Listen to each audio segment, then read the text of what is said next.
Science. Antibiotic resistance is a serious and growing phenomenon and has become one of the biggest public health concerns of the 21st century, according to the World Health Organization. It occurs when bacteria mutate so that antibiotics no longer work in people who need them to treat infections. Every year, antibiotic resistance kills an estimated 25,000 people in Europe. Of all places, hospitals are a prolific source of drug-resistant strains of bacteria. It's an environment where pathogens are continually exposed to a variety of drugs and is home to patients with weakened defenses, making them more susceptible to illness. Bacteria are actually intelligent organisms because they can find a way to protect themselves against these antibiotics. Here at the University of Antwerp, researchers are trying to understand the phenomenon and find ways of combating it. In order to resist an antibiotic, a bacteria has several options. It can change its appearance. The drug, designed to recognize a specific port of entry, will fail to find it and turn away. Others will simply close up the entry ports that allow antibiotics into the cell. A third scenario involves bacteria that manufacture pumping mechanisms that export the antibiotic back outside so it never reaches its target. And some mutations enable the bacteria to produce potent enzymes that simply inactivate antibiotics. It's hoped that better understanding these resistances will help find new efficient drugs.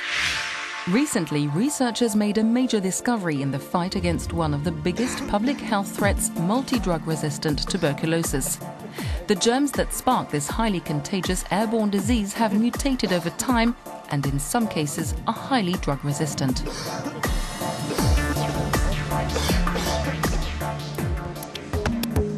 But one Belgian laboratory has developed a substance it hopes will help in the fight against TB. Heading the research, Dr. Jérôme Guimont and Professor Koen Andries have tested thousands of chemical substances over and over again. After years of tests, their hard work has paid off with the discovery of bedaquiline.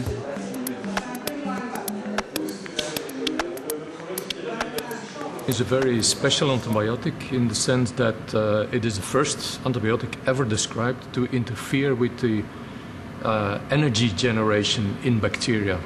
So it cuts off the energy, which makes them stop growing immediately. They sort of freeze, and after a couple of days, they die. This is a fast-forward video of what happens when the mycobacteria lose energy and slowly die after being exposed to the drug. And there is more.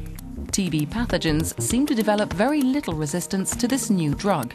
Other such antibiotic drugs are currently being tested, like lactivicin, which a team led by Professor Moreno Galeni is working on at Liège University.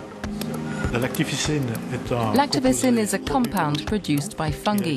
It was discovered in the 1980s and plays an important antibacterial role, but the problem at the time was that it was toxic for humans.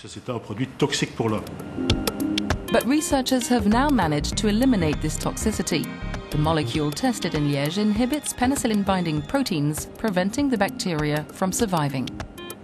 Fresh from these success stories, researchers are now continuing in their relentless work to develop similar novel antibiotics in the global fight against drug-resistant bacteria.